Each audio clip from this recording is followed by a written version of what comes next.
we lose lives. It gets down to that. We lose relationships. We lose income situations. You know, it devastates our families for decades. It's traumatizing. Advocates for survivors of clergy abuse and some attorneys question the 5-year sentence handed down yesterday to a former North Shore priest who pleaded guilty to molesting children. Good evening, I'm Meg Gatto. And I'm Liz Reyes. Advocates argue people convicted of other sexual offenses are getting much harsher penalties. As Rob Masson reports, they question whether justice is truly being served.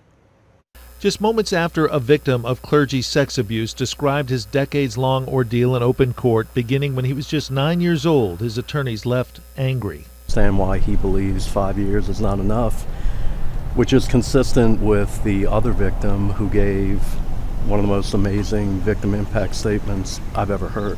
Covington Judge John Keller had just sentenced longtime Catholic priest Father Patrick Watney to 5 years in prison for 2 counts of molestation of juveniles, and many say it wasn't enough. It goes on and on and on, and we at some point don't know where to turn, and then we wind up giving up. Clergy abuse survivor John Anderson, who accused Deacon George Brignac of abusing him when he was 9 years old, now heads up the Association of Adult Survivors of Sexual Abuse. He says response to the Watney sentence has been devastating. One of them in particular, which stands out to me, says this was a slap in the face to the victims, okay? One of them says it should be a lifetime sentence. While Father Watney got 5 years for molesting boys as young as 9, former St. Darren Sharper got 20 for drugging and raping multiple women.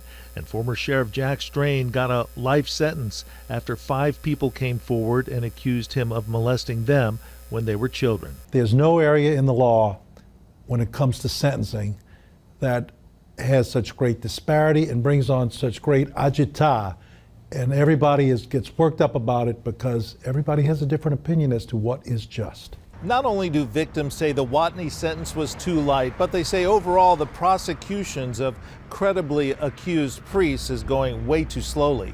Out of those 80 plus, guess how many have been prosecuted up to this day?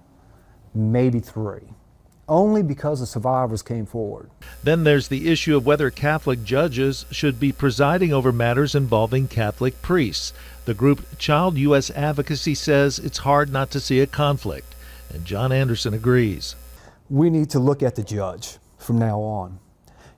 And this is before they get into the bankruptcies and the cases that are involved to see if they are affiliated. I think that's somewhat of a slippery slope because everybody drops something in the basket every Sunday, and we make other contributions, and no matter what it is, somebody's going to have to draw the line somewhere. So I don't know. I think that you're in danger when you start pointing fingers at that type of thing.